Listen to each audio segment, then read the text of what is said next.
Gemini brain. Gemini, Gemini, Gemini, Gemini, Gemini, Gemini, Gemini, Gemini brain. I think we got something. It is the full moon and there's an eclipse tonight. And I've been listening to Britney Spears' book, and obviously I'm going to weigh in via her human design chart. This is very similar to when I listened to the Paris Hilton story, Paris Hilton's audiobook, and felt like we all owed Paris Hilton an apology.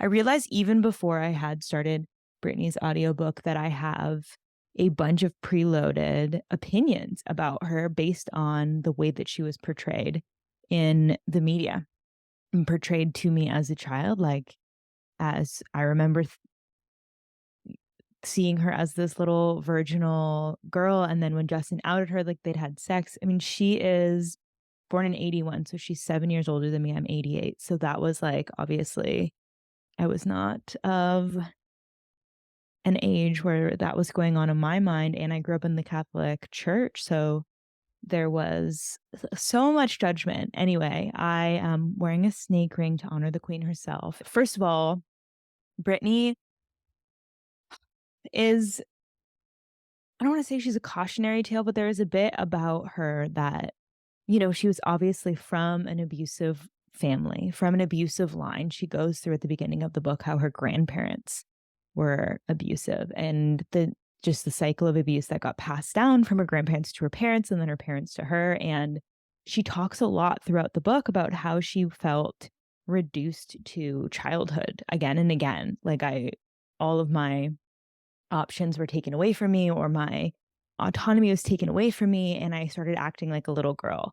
It's so heartbreaking to be an adult now and to read or listen to her words and talk about and listen to how much she just wanted to be loved, how much she just wanted to have a family and create that opportunity for herself. And anyway, it breaks my heart. And I can see some of the not self themes coming up from her chart when she's talking about that sort of like hole that she feels inside of herself, and the realizations that she has throughout her career and throughout her adult life about, like, I never had anyone love me like this, or I care so much about, you know, the children that I'm teaching dance to, and my parents didn't care half as much about me. So, you know, it's honestly so heartbreaking. So I'm gonna jump into her chart here. Now, with the caveat that we don't have Queen Britney's birth time. She does mention throughout the book that her mother reminded her again and again that she went into labor and was in labor for like a full 24 hours with Britney, but we don't know what time the labor started, and we don't know what time the labor finished. However, we do know she was born on December 2nd, 1981 in Macomb County. So I have a subscription to Genetic Matrix, which is a place that you can pull up charts. Now, you can pull up your chart for free in a lot of places, but Genetic Matrix has this new feature where you can run birth charts all day long. If you don't know the time of birth, it's called a birth time range chart. So this is super helpful. So you can see that she's a manifesting generator, a non-emotional throughout the day. What does change are the direction of her arrows and her profile. And I honestly could make a case for her being any one of these profiles. It's really more likely that she's either a 5-1 or a 6-2, because those are the ones that remain the most consistent throughout the day. But the 6-2 would make sense, because 6 lines have these 3 big periods of their lives, and in the first 30 they're really trying, they're experimenting. You know, she was a girl from a small town with an abusive dad and a mom that was kind of checked out, and she got into a little trouble, just like smoking and drinking and probably early like sexual encounters. She was driving at 13, which is pretty fucking nuts. So anyway, oftentimes people with 6 lines of 6-2s in particular sometimes have a very difficult childhood. It's not the rule, but oftentimes they find the first 30 challenging, because you are doing all of these experimental things. And then you do also have that 2 line, which is that natural gift and talent. And for her, that was singing and dancing. And The sixth line too would lend itself to this period of her life being like really reflective, really being able to be on the roof and going back through all of her experiences and saying like, wait a minute, that wasn't right. She's finally at this point where she has this self-reflection. She has this ability to go in and sift through all of her instances, all of her childhood like trauma and hardships and understand herself better and understand the people that she knows better. So I would argue that she is likely a six line. It is I could also make an argument that she's a five line. Five lines have a lot of projection, and we naturally projected a lot of things onto pop stars in the early 2000s. I mean, everybody famous, but Britney, I feel like was so misunderstood. She never got to tell her story until now, which is why I would argue again that it's a six line. But so five lines tend to have this like hero's journey. They have a save the day energy. They really want to help people. And you can feel this from her where she does provide for her family. She wants to give them things. She enjoys buying them houses until at some point they start taking advantage of her. So I think Miss Britney is a 6'2". She also talks in the book a lot about having social anxiety, which I would also attribute to having this undefined emotional center here. Listen, let's get a little closer look. Because she does have the same channels defined, the same centers defined and undefined, and a lot of the same gates. I think she has the same incarnation cross too. Let me just double check here. 16. Yeah. So her incarnation cross 2 remains throughout the day. So it's all really interesting. And it's not always like this where you are a manifesting generator across the board. So that's really cool. Oh, Miss Britney, my heart just breaks for her. Okay. So she talks about having social anxiety in the book a lot. And I would attribute that to both having an open emotional center. She also really mentions how she's so sensitive and she can really feel people's energy. She's like, I'm on the other side of the world and I can feel people in Tennessee. I can feel people in Mississippi. I know what's going on and I just am so sensitive and tender. And having an open emotional makes you a traditional empath in the traditional sense of the word. And having these 3 open all together, honey, it's, in a situation where you are abused and taken advantage of and don't really know how to love or take care of yourself. Gate 40. Okay. I'm really excited. Okay. So let's just finish with the emotional center before I move on here. Having an open emotional center, undefined emotional center means you can feel other people's feelings. You're sensitive to the ebbs and flows of other people's emotions. I have not looked at her parents' charts, but it's very likely that at least one, if not both of them, have a defined emotional center because it's 50% of the population. In this gate 6 definition here, which remains consistent throughout the day, is intimacy. So it's this fear of or connection to intimacy. And as you listen or read her story, you really see where all she wants is to have an intimate connection with another person. I mean, she just like wants love, craves love, and is trying again and again to set that tone for herself to be the one that creates this intimate relationship for herself. Another thing that 6 lines do, which is another argument for her being a 6 line, is that in the second phase of life, they move from this experimentation of what bonds can be made or broken here into a more responsible adventurer. And they're really looking to like settle down, put down roots, like who's my soulmate? Is this my soulmate house, career, person, dog? Like they're really getting to know themselves and their preferences. Ideally, as for 6 lines, it's really important to have a period of time where you're going inward and connecting with yourself. And it seems like Britney has gotten to do that despite being in such a crazy circumstance. So this gift for intimacy that she has, this desire, this talent, this craving, this nose for it, can also show up as a fear of. And you can hear after she gets like so deeply heartbroken from her breakup with Justin. And then again, after what Kevin does, she says that it's hard for me to trust people because she really lets people in. in this area. Also, having an undefined ego center, you're really wondering, like, what is a boundary? When do I set one? Where do I end and the world begins?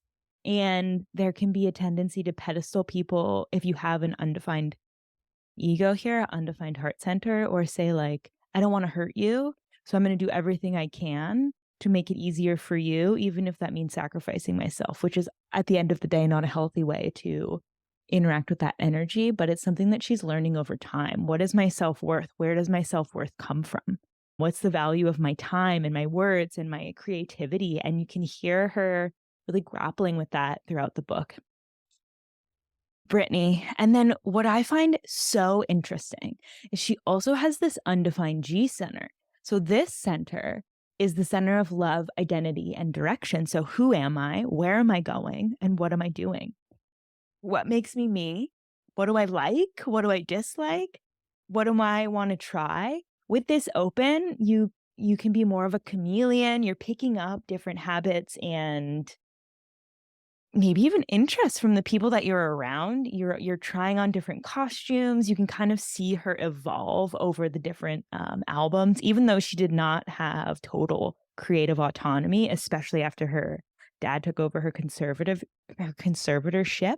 But having the center undefined and being in a circumstance where your family is dysfunctional and they're not loving each other properly, if not at all, you really are looking for, what is love? How do I create love? How do I feel love? How do I take care of myself? And how do I love another person?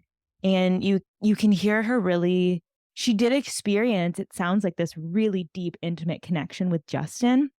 And I have pulled up their synergy charts, their connection charts. So I will dive into that in a minute. But Britney is really learning about that, learning how do I take care of myself and how do I take care of someone else.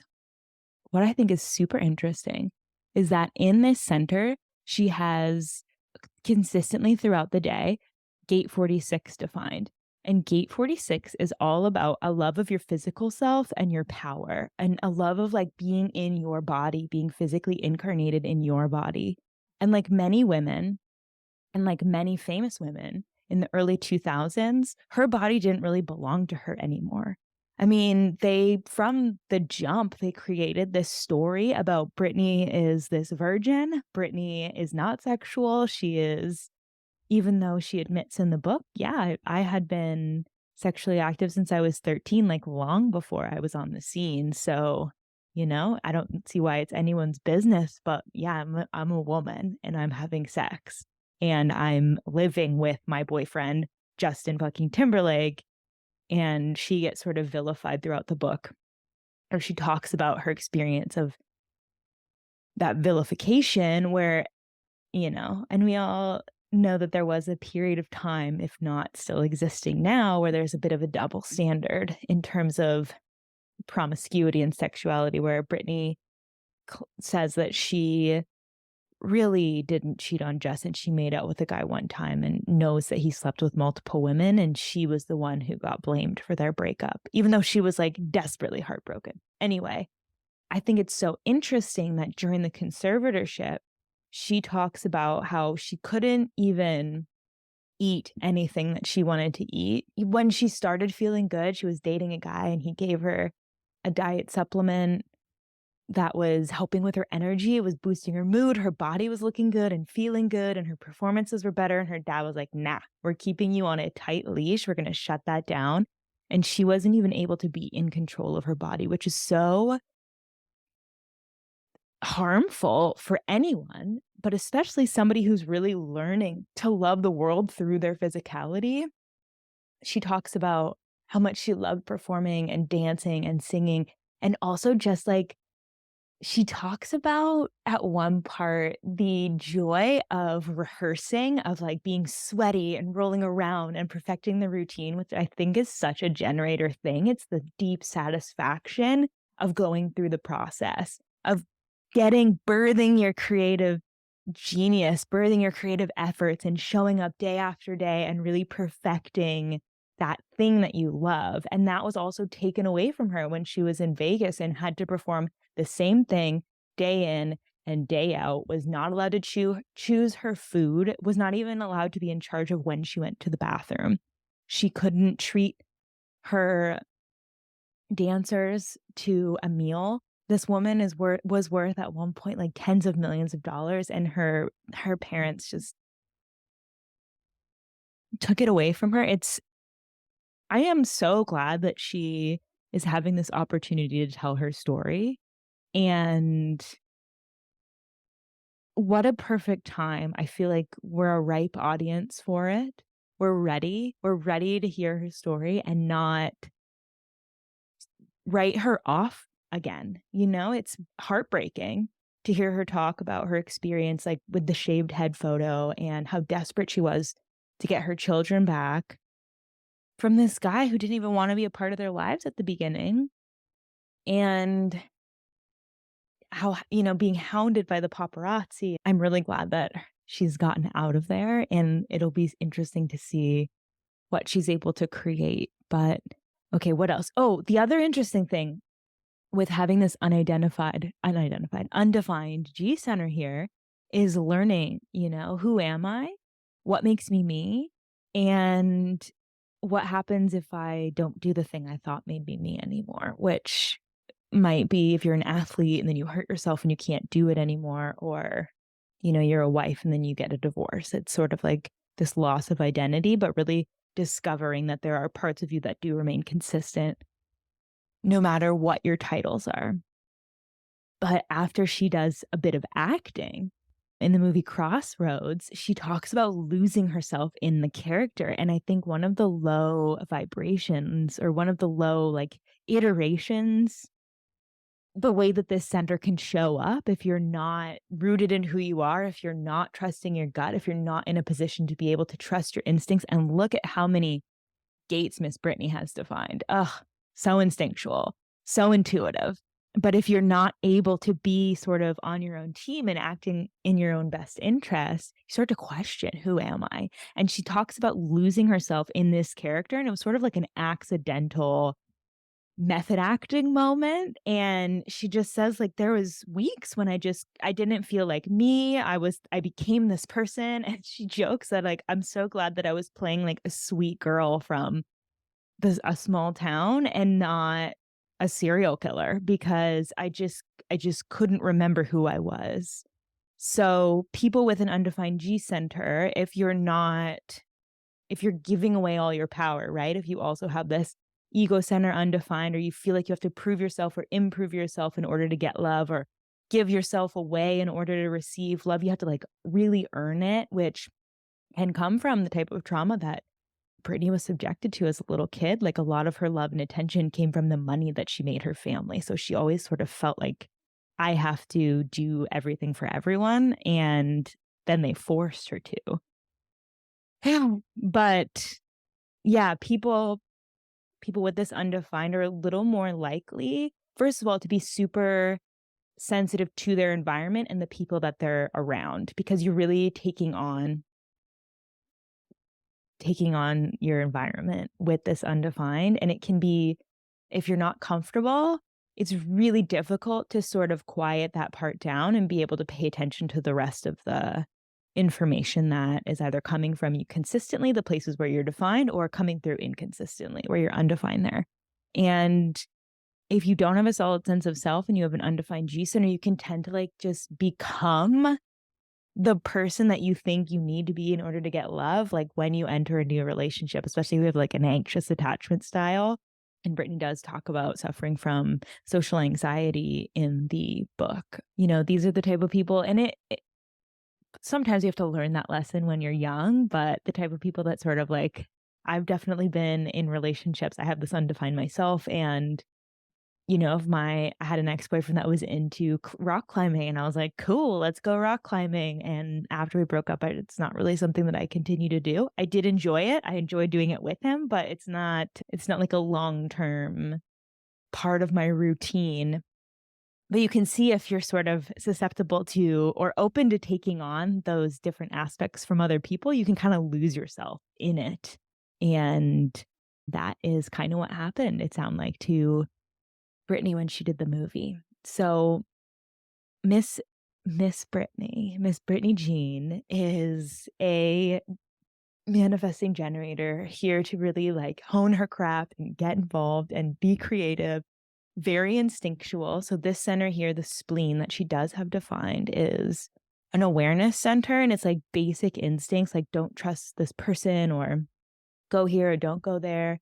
It's also moving away from like fear survival based awareness into like being able to see, anticipate things coming, to see things coming around the corner and start creating new things based on the instincts that you're feeling in the moment. And because Brittany is a non-emotional, she's very quick and very like, let's try this, let's do that. I don't like that, let's go here. And she really talks about at the beginning of her career that she was like fearless and able to speak up for herself and able to make those creative changes on the fly and really like would let people know if she didn't like something, which is, she has a defined throat. So she really is here to learn how to advocate for herself with a defined throat. If you're not advocating for yourself, then like, hey, no one's going to, especially if you're in a situation like she is, which can be so difficult. And then she also has a defined ajna, so she has a really defined way of seeing the world, here to like be on her hill, see through her lens, organize and create things in the way that she wants to. She has my favorite gate, or one of my top two. This is the Genius, part of the Genius Freak channel, and it's all about like seeing things ahead of their time, being able to mentally predict stuff, being like super creative about your opinions and insights. And she definitely has a creative way of the doing things and seeing the world. And so many iconic moments from her. Even now, her like knife dance video on TikTok and Instagram, you don't ever know what's coming from Miss Britney. And I hope that she finds her way back to her creative genius, and then she just gets some peaceful fucking moments with her children. So let's get into Brittany and Justin's synergy connection chart here. So this is Justin on the left, and this is Brittany on the right. So Justin, I found an article that said he was born at 6:30 p.m. and that was his first foray into being a punctual gentleman. So I'm going to go with that. Justin is a manifesting generator as well. This I found so interesting, where Brittany was talking about like, we just had this fucking connection and we really loved each other. We really loved each other so much and so fiercely. And we were together for years and it worked until it didn't. So what Justin did for Brittany, Justin has this very defined center, this very defined G center here, like very strong sense of self-identity. Who am I? What am I doing? Where am I going? Like, how do I want to express myself? He has a talent for like bringing ideas into reality, and they have a lot of gates in common. Brittany also has gate 14, and look at Justin's spleen. Not defined. He has an undefined spleen, so he's learning what's healthy for me. What are my instincts telling me? How does it feel when I get involved with something that feels good? And when is it, yeah, really, really learning about like what is safe for me and what isn't. And he, having it undefined, probably feels a lot of like stress and pressure in that particular area, survival, like basic survival fears or basic survival instincts, like just because he has it undefined and almost entirely full of hanging gates, there is a greater chance that he's collecting more conditioning in that area, or just more sensitive to the people around him and their basic instincts, like really able to pick up on. He's got more antenna out in the world, if that makes sense. So what Brittany does for Justin is define that spleen center. Miss Brittany, with her very defined spleen, becomes like a safe haven for Justin to tuck into in that space. They both have a consistent way of self-expressing. And Justin has this undefined ajna, but he also has gate 11, same as Brittany has the full channel. So it's just really cute. I know it didn't work out. This is also interesting. Justin, if he's born at 6:30 at night, is a 5-1.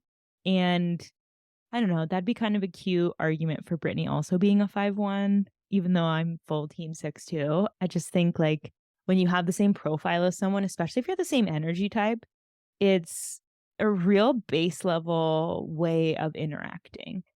And then they both have the same hanging gait in their ego center. That's just cute, you know? Anyway, so maybe not cute by the way it all panned out, and like Justin kind of did her dirty a couple of times, especially with the abortion, but fuck. It's a really tender topic. What a tender thing to have to go through on your own at, what was she, 19 years old? Like, didn't tell her family, felt like she had to do it, still loved Justin so much, wanted to be together, like, would have had the baby, but just felt like she didn't have another option and couldn't go to the doctor, like, had to do it at home. I don't know. I can't imagine being a 19-year-old and feeling so sensitive and so susceptible to pressure, and then, you know, feeling like you wanna do the right thing, even though this thing is breaking your heart. Anyway, so in the same way that Brittany defines Justin's spleen there and gives him that sense of safety, Justin, in his very defined G center, provides like a soft place to land for Brittany. And as Justin, he has a lot of love to give. He has a lot of love to give, love and direction and identity. So that probably felt like a real safe place for Brittany to be. And they kind of found a home in each other by defining those centers for each other. So there's Ra Uru, the founder of human design, has like these little rhymes about relationship depending on your connection chart and how many centers you together have defined and undefined.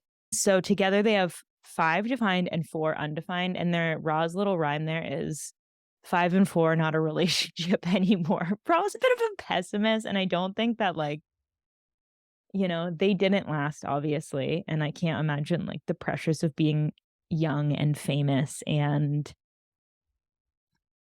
also like so in love, but also so famous and rich and like presented with all these opportunities. It's a lot. Anyway, I just thought that it's funny when like it doesn't work out. It can be distressing if you're in a relationship and you're like, fuck, you see that? You're like, am I doomed? You're not doomed.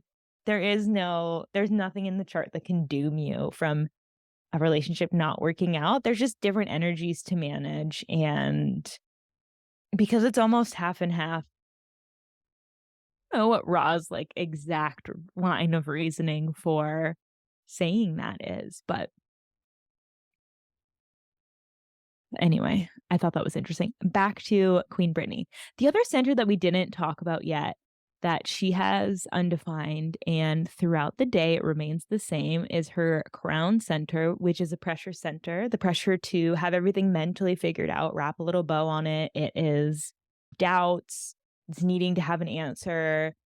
Britney has all 3 gates defined. So she has like extra pressure to have everything mentally figured out. It's also like extra antenna to sense people's doubts, people's opinions, people's like questions when they're questioning her. And oh my gosh, when you're the cash cow for the entire family and people are constantly questioning you, and then also the entire world is like the paparazzi are like at your door questioning you all the time. People, you're going in for interviews, you've like just produced the album of the year and people are like, do you think you're a fit mother? And she's like, yes, bitch. Like, also, let's talk about what about the fucking music I just gave you? Oh, poor Britney. So she's sensitive to being able to pick up and sense and anticipate um the doubts. She's got some talents there for being able to figure things out, but it's inconsistent and it comes and goes. And when you're under constant pressure from the outside in, it doesn't really give you much time to, excuse me, sort through that for yourself. And then she also has this undefined root center, which is the pressure to get up and get moving. It's the pressure to get things done. And you can hear throughout the book where she doesn't even know that you can, like, ask for a break. You know, she was working 248 days a year and going like, "Excuse me? Like, am I'm unfit to care for myself, and yet I can fucking go on tour for you all over the world and perform every night in Vegas, and yet pay for everybody's everything?" Yeah. But having this undefined can give you a false sense of security in, "I have to get everything done now and I'll rest later." And I think she does at some point learn, like, "Listen, I'm going for burnout." You can kind of burn yourself. She's learning how to set physical boundaries for herself, and when do I need to triage? And you can hear her at the end, or I'm not at the end yet, but hear her getting towards the end of her time in Vegas going like, "Listen, mama needs a break. Like, I just wanna take a vacation with my boys. I just wanna go float in the ocean and cuddle my children." Like, that is all this woman wants. That is all this woman wants, and she's working and working and working every day for everybody else and giving herself away and feeling like it's the only way to get what she wants, which is the satisfaction and the peace that she finds when she's with her fucking children. Just let this woman be with her children.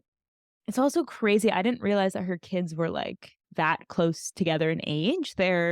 She was 3 months postpartum when she got pregnant again, which is no small feat, as I understand. Anyway, these are my preliminary thoughts on the book, on Britney's chart, on what we have done to women in the early 2000s and forever. This is just, like, fresh, like, we can all remember what happened when we were a kid, and now she is in a position to be able to talk about it, and I feel really grateful to be where I'm at in my own, like, self-awareness and astromancy journey, where I have this language of being able to see, like, how somebody's energy works and where people might get more susceptible to having doubts or conditions that they put on themselves between them and success. And what a case study Miss Brittany is. She's given us so much. She's given us so much. She has made so much money for so many people, and all she wants is a goddamn vacation with her children, and I just am sending her so much empathy and love, and I hope that she can find some peace. Jeez Louise, and a creative outlet if that feels good to her. She is such an icon. So, okay.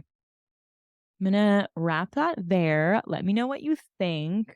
Hit me up on Instagram, meg.percy, or email me, or, you know, comment, subscribe, like all the things, whatever. Just let me know. How are you absorbing? I love you all so very much. And thank you for listening.